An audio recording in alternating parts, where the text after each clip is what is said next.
Yuk, Volley Mania, ketemu lagi di channel YouTube Pengabdi Volley. Gimana kabarnya teman-teman semua? Kita bahas Surabaya Samator ya, khususnya mengenai persiapan Surabaya Samator menjelang Final Four Pro Liga tahun 2025.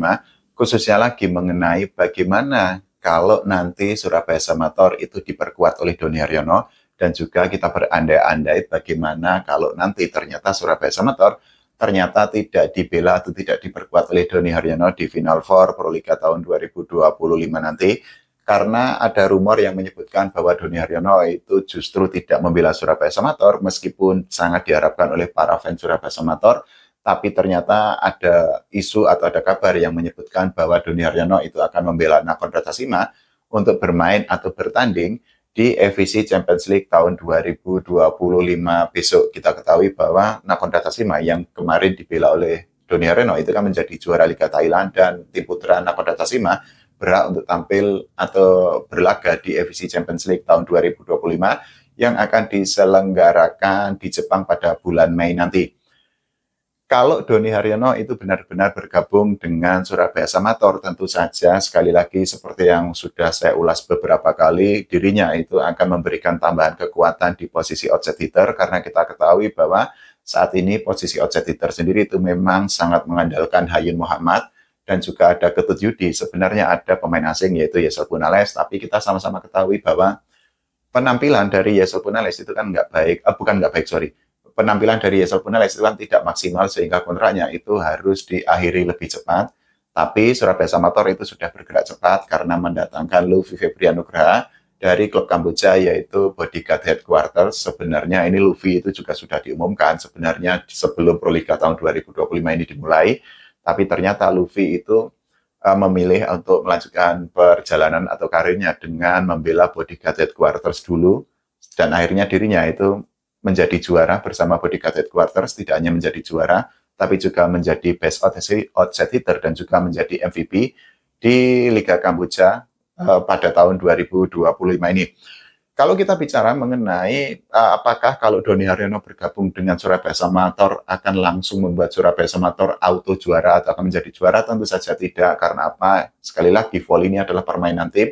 Jadi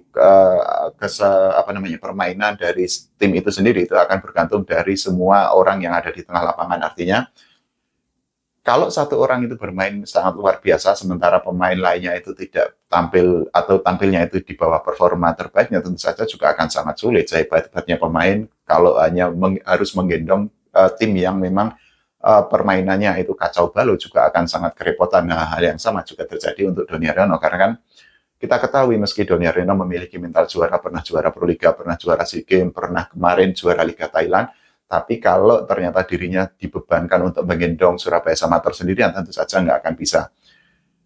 Yang perlu kita garis bawahi lagi adalah bahwa Doni Haryono kalau nanti bergabung dengan Surabaya Samator tentu saja akan mendatangkan kekuatan tambahan di posisi outside hitter, karena seperti yang tadi saya bilang bahwa posisi outside hitter ini di Surabaya Samator itu kan ada 7 tuh.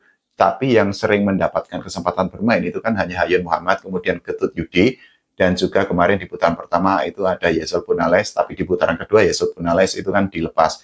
Nah, besok di Final Four itu kan kemungkinan akan datang, kemungkinan sudah pasti bergabung Luffy Febrianugraha, dan tentu saja akan menjadi kekuatan tambahan bagi Surabaya Samator, karena kemarin kan juga Luffy Febrianugraha itu berhasil membawa Bodyguard Headquarters menjadi juara di Liga Kamboja. Tapi dengan adanya Doni Haryono, tentu saja posisi outside hitter itu diyakini itu akan semakin bagus lagi kalau kita melihat dari bagaimana persaingan di antara outside hitter di antara semua tim yang masuk ke Final Four atau keempat besar di Pro Liga tahun 2025 ini.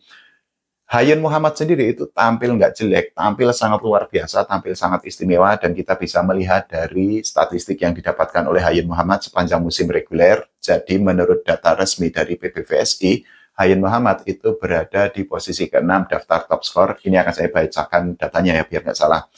Jadi Hayun Muhammad itu kan ada di posisi ke-6 di daftar top skor dengan 95 poin. Dari 95 poin itu 79 poin diantaranya itu berasal dari attack, sementara 12 poin lainnya itu berasal dari block, dan 4 poin lainnya itu berasal dari ace.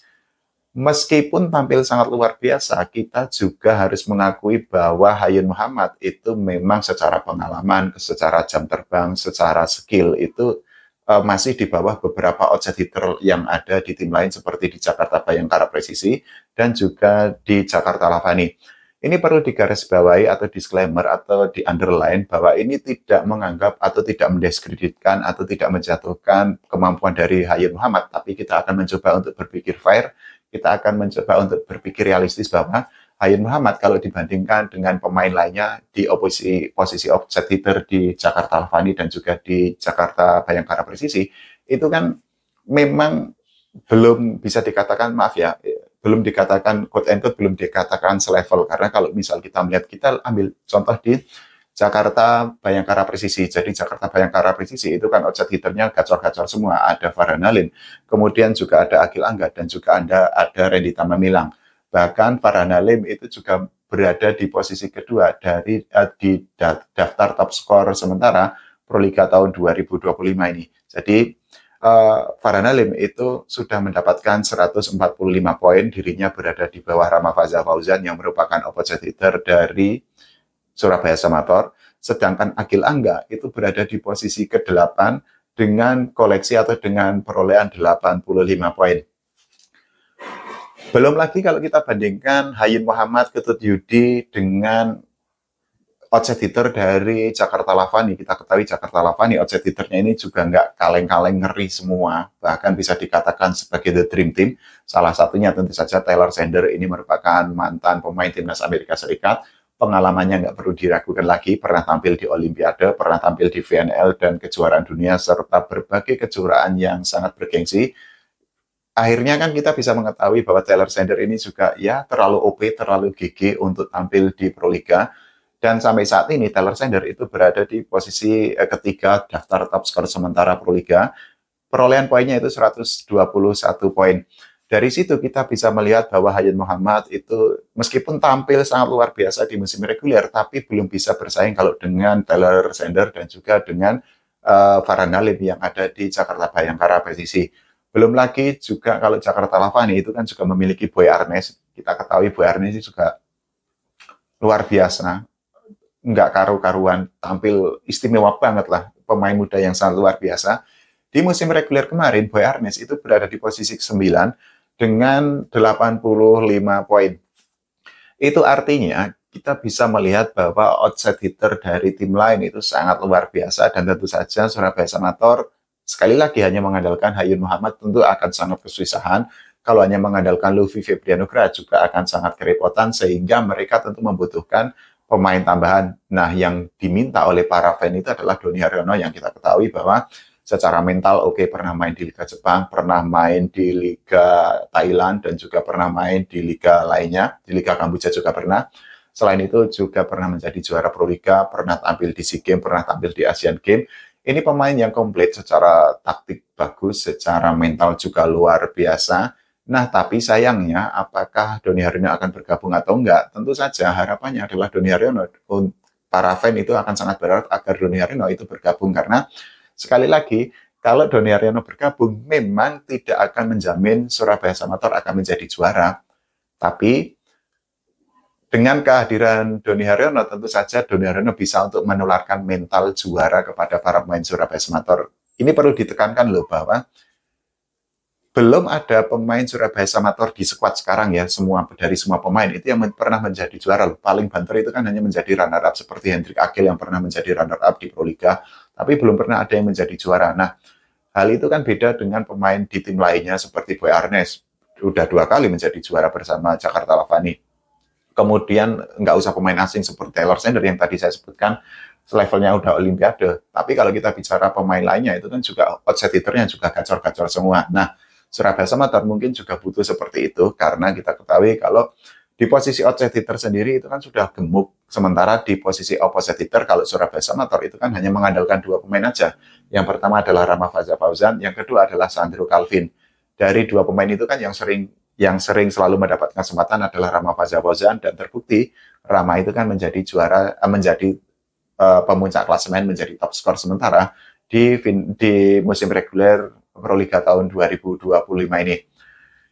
Kalau menurut teman-teman semua, bagaimana kalau nanti Surabaya Samator ternyata tidak mendatangkan Doni Haryono? Apakah peluang menjadi juara itu akan semakin berat lagi? Atau justru akan ada kejutan dari Surabaya Samator meskipun tidak mendatangkan Doni Haryono?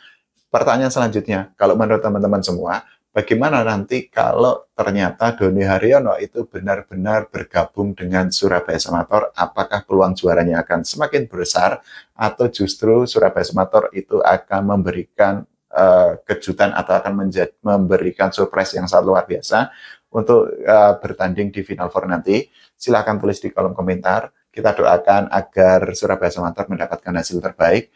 Jangan lupa doakan timnas voli Indonesia mendapatkan hasil terbaik juga, tidak hanya di level SEA Games, tapi juga di level Asia dan dunia.